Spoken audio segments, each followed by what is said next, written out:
Hi, my name is Katie Atkins, and I'm a senior this year majoring in sociology.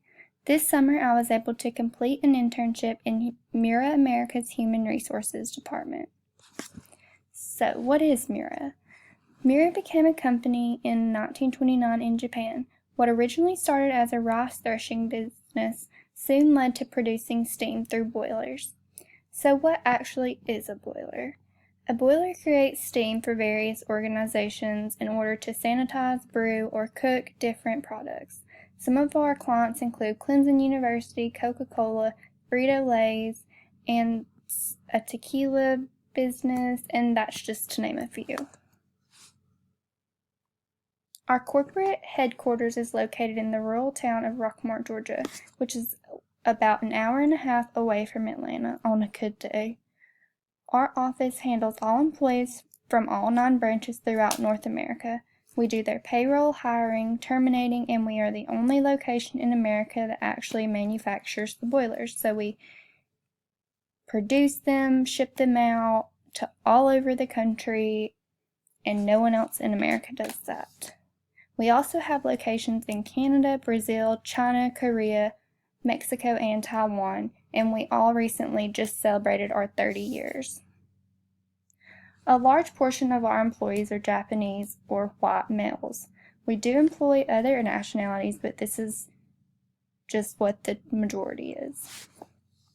Many of this is based on the fact that the Japanese like to work with other Japanese just because they know how their culture works well together, and they all are very hard workers and they're dedicated to their work, and most of them are there past 8 o'clock every night doing conference calls. They just really like to work with one another.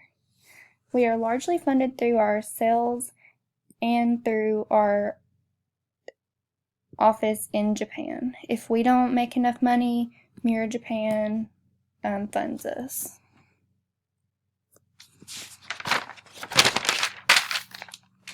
A large part of my literature review focused on gender equality in the workplace.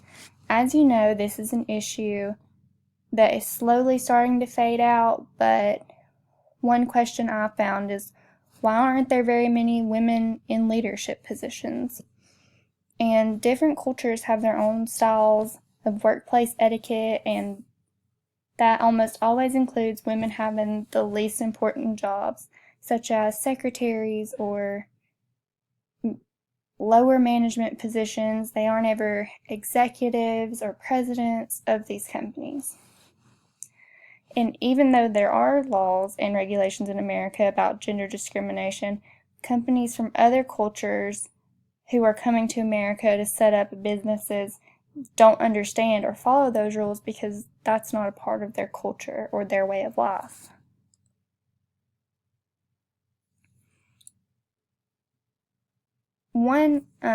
A lot of articles I read were about how women offer all of these great qualities in a leadership position, but as I said before, they don't have them.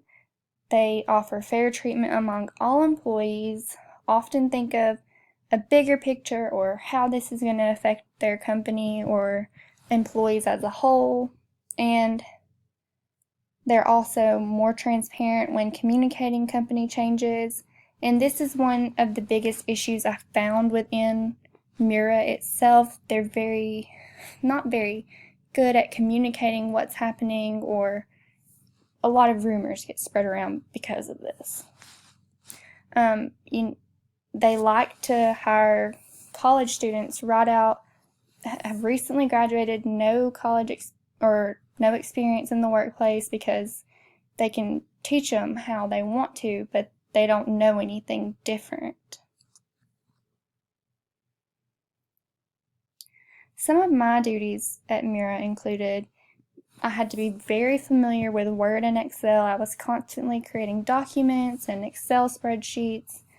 One of the things I did was the Japan list, which is when we hire a new employee, we have to fill out all of this spreadsheet that we share with Miura Japan, and we have to highlight it and put the names in red in order for Japan to know that those were the changes we were making. I assisted with the bi-weekly payroll, which taught me the importance of being very confidential in all the information I had, because I was dealing with salaries, people's child support, what they were paying for, what they weren't paying for, and it was just a very big deal if I were to let that slip.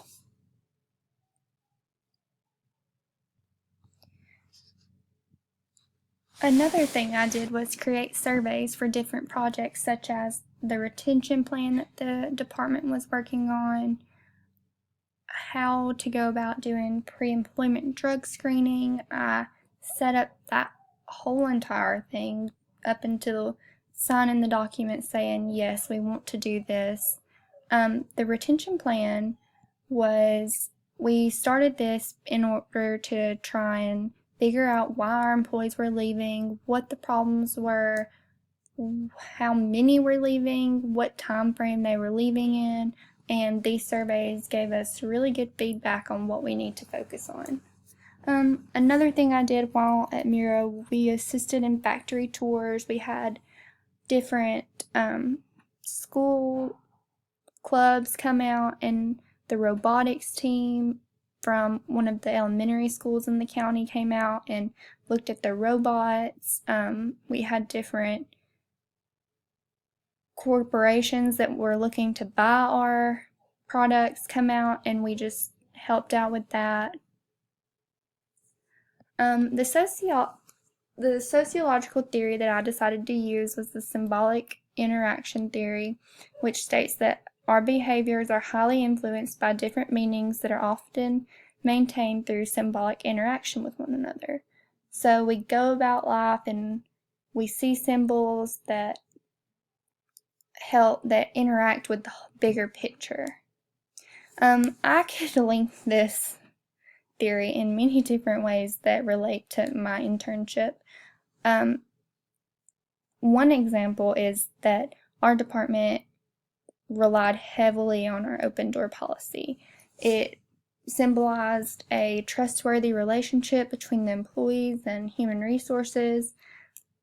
In the past few years, there has been a few human resource managers that were very untrustworthy, and so that created this relationship of employees not trusting upper management and not trusting Miura Japan. They felt like they couldn't go to them for their problems, or they felt as if they were being undermined whenever they did go to them. So in order to try and repair that trust, they feel like the open door policy is necessary right now. Advice to other interns that I would give is get involved in company activities. While at Miura, I was very involved in a lot of the things they had to offer. On the weekends and on Tuesday nights, they participated in softball games against other manufacturing companies in the area. I'd never played a day of softball in my entire life, but I got out there and we did it, and it was a lot of fun. You got to know the employees, you got to know the people you're working with, and it was definitely something I would recommend other interns to do. Another piece of advice I would give is to research about employment laws and regulations before interning in the HR department. I had zero knowledge about any of this before my first day, so I kind of went in very blind-eyed, and when I got in there, she was like asking me these questions if I knew this law or this law, and I didn't. So after that day, I went home and I researched, and I was like, oh, probably should have done this beforehand. I would also recommend taking notes of what you're being taught, just in case later on down the road you come up with that problem again, or you just can't remember how to do something. You can go back, flip through your notes, and be like, oh, there it is. That's what I was doing. Another one is research about the Japanese culture. They even recommend people to do this before they come in for an interview, just because it is so much different than ours. There's certain gestures or ways we say things or do things that may come off kind of rude to them that just may be friendly to us. They don't like it when you look each other in the eyes. They don't like very loud people, which is fine, but it's nice to know those types of things when working for a company that's an entirely different culture than what you're used to. Another piece of advice I would like to give is use your resources. The internet is your friend. There were many times where my boss told me, hey, will you look up a interview survey or questions about this or what this new law is or did anything get changed in this or what's going on in the HR world. And so I did, and I realized, wow, there's even in corporate America, they Google things just like we do. Don't be scared to ask questions. Basically, there's never a dumb question. It's better to ask and get it done the right way than not ask and mess up on something. Especially when I was dealing with payroll, there were many times where I was like, oh, well, this is how you're supposed to do it. But then I questioned myself and I asked my boss, Tiffany, if, this was right. And of course, she would reassure me that it was, but she even said, it's better to ask than to not ask and get it wrong, especially when something as detailed oriented as payroll is.